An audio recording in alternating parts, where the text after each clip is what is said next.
everybody. We have been loving this summer and all of the different lessons that we've done, and we've just kind of taken some time off of our curriculum to kind of fill in some blanks, I feel like, on things that we assume that you know, or maybe we should take a little more time on, or just have some fun. Who was here last week? Anybody here last week? Did you guys like the show last week? Is that a fun one? Good. Well, we've got another show coming up in just a couple weeks for Promotion Sunday too, and then after Promotion Sunday we'll jump back into our curriculum. But we've really enjoyed just these Sundays of kind of taking some time and doing some different things. And today we thought about, okay, so what do we think you guys need to know that maybe we haven't spent enough time on? And we realized that there is somebody that's a part of our ministry, a big part of our ministry, that we don't really see, but that is important to us, and we don't know if you know who it is because we don't talk about him very much. So today I thought we would start by telling you about this person that is an important part of our ministry and that you guys actually help without even knowing it. His name is, I'm going to say his whole name this time. Okay. His name is Dionis Alexander Guerrero Gomez. We call him D because that's a mouthful. So everybody say D. All right, who has heard us talk about D before? Yeah, maybe a couple of the leaders, because we haven't talked about him in a while. So we're going to spend a little time this morning telling you who D is, why he's important to us, and what we can do about the things that are associated with D.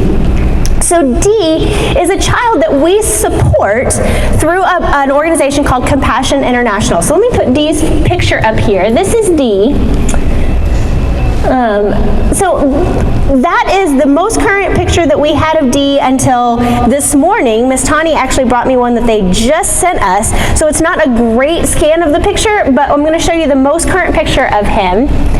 So it's really hard to see because it's kind of dark, but he's gotten a lot more hair, I noticed, and he's just gotten definitely an older face. He's grown up a whole bunch since the last picture that we had. And occasionally we get new pictures of D. Can anybody guess, just by looking at a picture of D, how old he is? What do you think? 8 years old. 10, 8?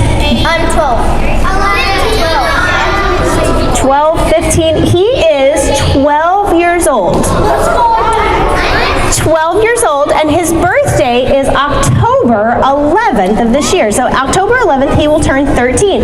Does anybody else have an October birthday? Same. Does anybody have an October 11th birthday?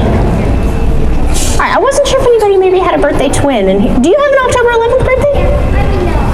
No, just an October birthday? All right, so D is going to turn 13 on October 11th. And the reason that D is important to us is because we had decided many, many years ago to sponsor him through Compassion International. What it means to sponsor a child through this group is that this group takes kids that are in areas and are not able to be fully supported by their parents, or they may not have parents that can fully support them, and they need a little bit of help with basic necessities and with schooling and things like that. So Compassion finds a sponsor, somebody who is willing to pay a small little bit of money every month to help this child get the things that they need. So part of your offering every month actually goes to help D. And you might have seen that previous picture because it is up on our tithes and offerings slide up there in the corner. If you've ever noticed, there he is up there in the corner. He's up there. You guys actually see him every week, and yet we haven't talked about him in so long. But we've got his picture up there because part of what you give every week goes to support his sponsorship. So us as a whole, Creek Kids, at Creek Kids Elementary, supports D every month. And it's not, I do our budget at home, and when I talk about, food and clothes and school or childcare, whatever it is, if you do your budget at home and you start counting up how much those things cost in your house, you'd probably thinking, okay, we can't afford to pay for somebody else's stuff every month. How much money is that costing us? But it's actually a very tiny amount because this organization is able to do a whole lot with just a little bit. It doesn't take much to help one person to completely change their life. And that's what we're doing with Dee. So we'll continue to support Dee every month. Occasionally we get letters from Dee.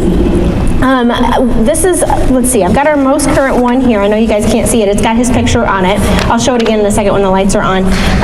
But usually Dee is able to write us a letter, and it's translated because Dee doesn't speak English. Dee lives in a place called the Dominican Republic. And we've got where that is up here on the map. There's the world map there. And in that small circle is the island that the Dominican Republic is a part of. And then it's kind of enlarged there in that big circle. And the red part is the Dominican Republic. The other half is Haiti. So that island is down south of us in the Caribbean. And the Caribbean is a beautiful area. So we have another picture here of the Dominican Republic so you can kind of see the way that it's divided. So this is the whole island. The Dominican Republic has all this colored area here, and it looks like it has states. That's not what they call them, it's a little bit different. But to us, it would be kind of like these states, these areas that it's broken up into. And then over there, that grayish blue part is the other half of the island, the other country, which is Haiti. And all of this is in the Caribbean, which is a beautiful, beautiful area. It has blue water, the ocean is there, the blue water, you can go ahead and show it, and beautiful beaches, gorgeous trees, huge fruits and vegetables, just a wonderful, beautiful, lovely place. They don't speak English there. Does anybody have any idea what language they speak in the Dominican Republic? What do you think? Spanish. Spanish is correct. So when Dee writes us a letter, he actually writes it in Spanish, and then the people at Compassion translate it into English so that we can read it when it gets here. Right now, because of COVID and everything, of course COVID is not just a United States thing, it is affecting the entire world. And so we can't get as many letters and direct contact. Right now we're getting things from the leader at their center. So he's writing letters telling us how things are going because they can't go out and get the letters from the kids and get them all transported.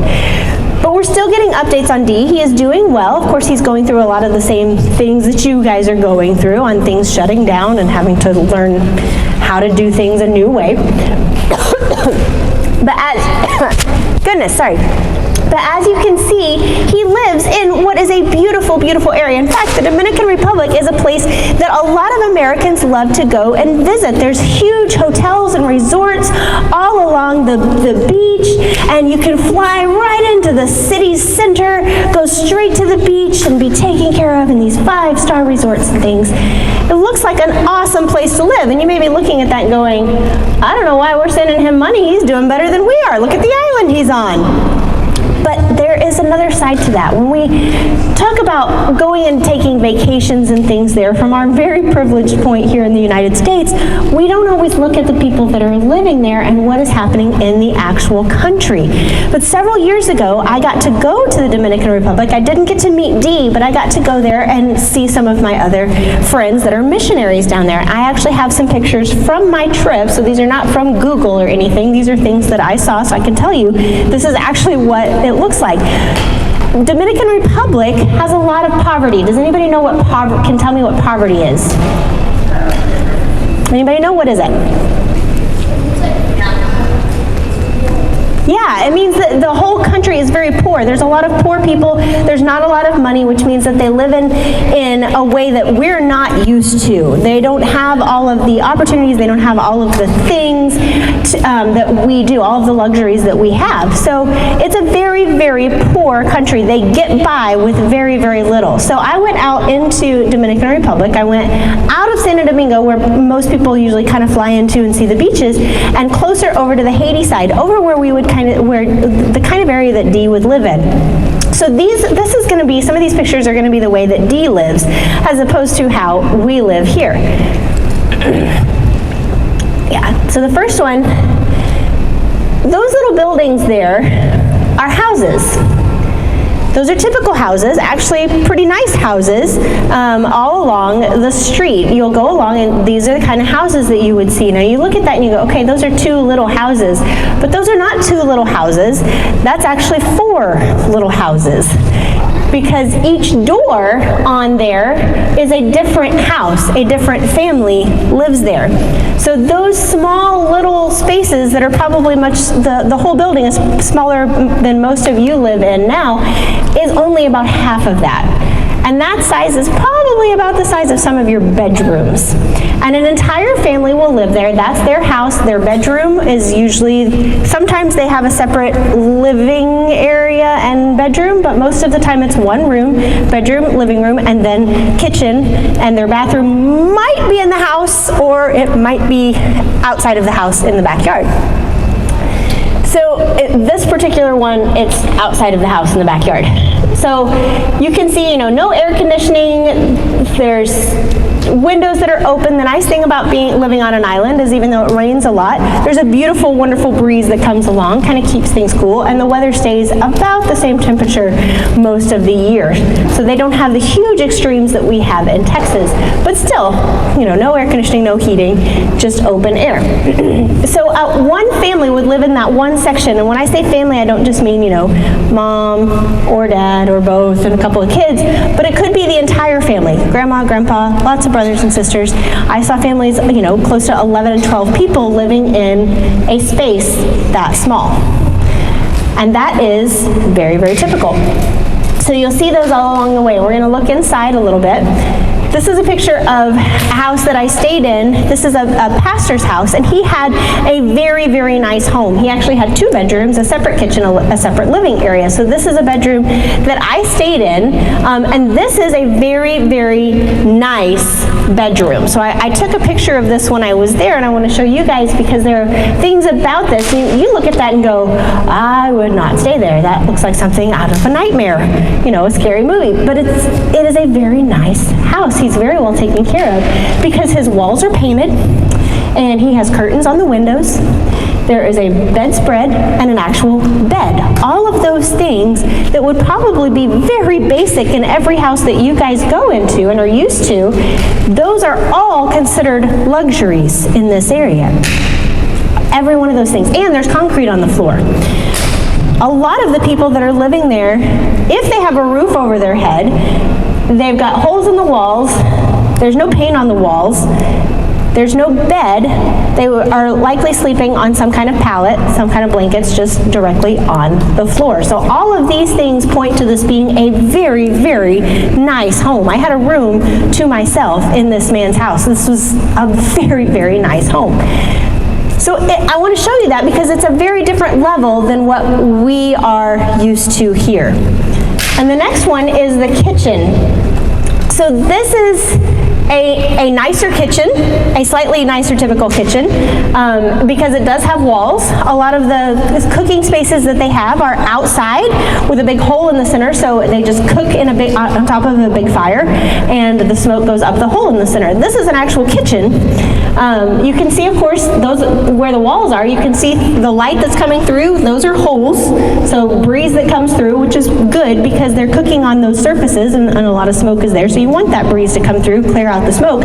Along there, the cooking surfaces, the cabinets, I think one of those is kind of like an oven, what you would consider an oven, so a cooking space where they can put a fire inside and cook things in a heated, contained area. And then you see the pots and pans there, and in the corner is their sink. Now, if you walked into a restaurant here in the United States and you were getting ready to order and you poked your head back into the kitchen and this is what you saw, would you still stay and eat? No, most of us would not. We would know that they did not pass their health inspection. We would gather up our things and leave without even ordering. But this is very, very typical of every house, or even nicer houses, actually, in the Dominican Republic. And the people that are actually living there, not the resorts and things, because you get a totally different picture when you're going to vacation there than the people that are living there. And this is more of their daily life. But again, very nice kitchen there. I think that's the last one, right? Yeah. So that gives you can turn those lights back on for me, Mr. Josh. So that gives you an idea of the conditions that Dee may be living in. So the money that you guys give every month, part of that, a very small part of that, is going to help him pay for his food each month, to pay for him to have maybe things like a bedspread, for him to have clothes to wear, and for his schooling. So I'll show you, this is kind of the letter that we get. There's not much to it on this one. And then we get to, so here's his, this is one of his younger pictures. This is when he was 7. Cute. We've been sponsoring him for quite a while. But we get a little letter like this, where his stuff is written on the back, and then we can read it in English on the front and get updates on him. For us, you know, you look at that and you think, okay, he's on an island with blue waters, beautiful beaches, and he doesn't have to go to school. This is not sounding so terrible. But for Dee, school is a privilege. He wants to be able to go to school because so many of the kids there don't have the opportunities that you do. We can look at this and say, okay, well, that's really sad, but you know, if he works hard and gets a job, then he can make some money and he can move away and buy a nicer house, and he'll be fine in a few years. But in the Dominican Republic, they don't have the kind of opportunities that we have here. It's not so easy to just go out and get a job and make a lot of money and change the way that you've grown up. It does not happen very often. It just doesn't have the chances that you guys have. So school is a privilege because in school, they learn different trades where they actually can go out and get a job and find some place that they can work and make money for their family. So Dee goes to school just a few days a week because he's 12 now, about to be 13. So as they get older, they go to school less because they're going to start working already to help provide for their families. Can you imagine 10, 11-year-olds that are in here that you do school less because you're about to get a job where you go and you work hard and you bring money home to help support your family at your age? But Dee is in that environment.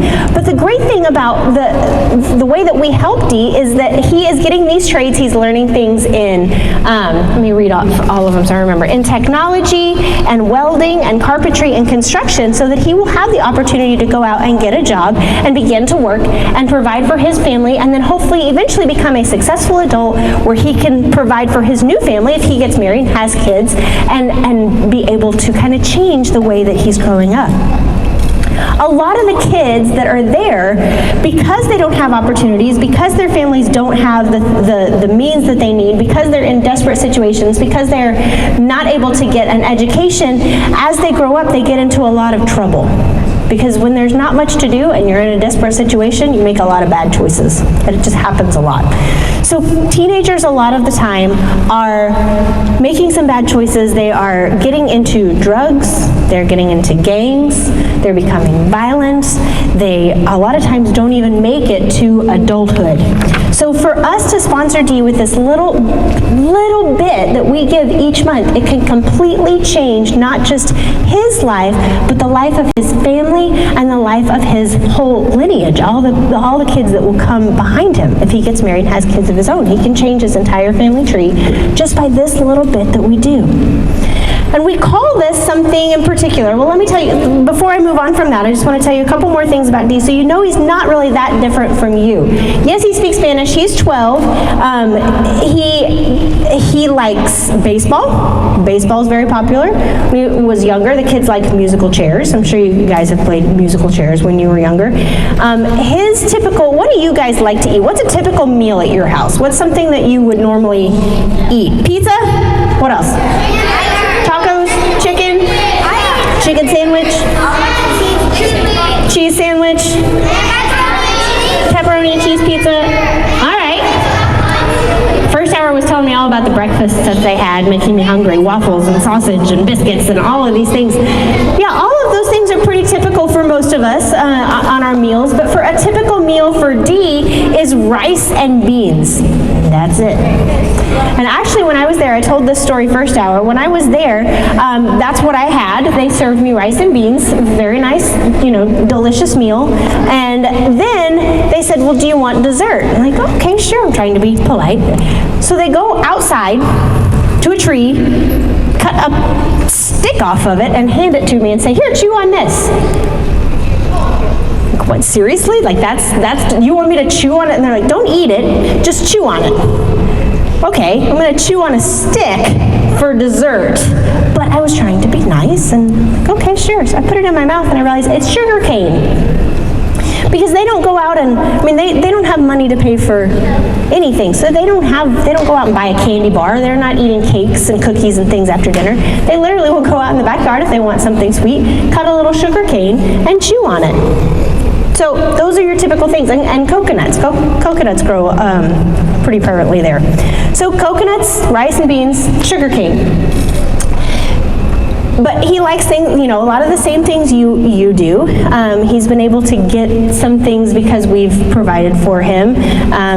So he doesn't have a lot of toys or anything like you do, but he's got some things, balls and footballs, or not football, but baseballs and things that he plays with as he's grown up. So he's not that different than you. He's just been born in a different place, in a totally different environment, and with different opportunities than you have. Now, we are grateful for all of the things that we have. I am grateful that you all came in with clothes on today, because that would have been embarrassing. But luckily, you all have been provided clothes. I'm sure most of you had breakfast or you're going to have lunch.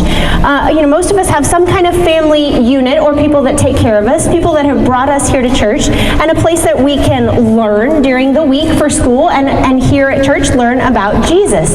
So Dee is learning all of these different trades, but he's also learning about Jesus. And the way that we are taking care of him is something called missions.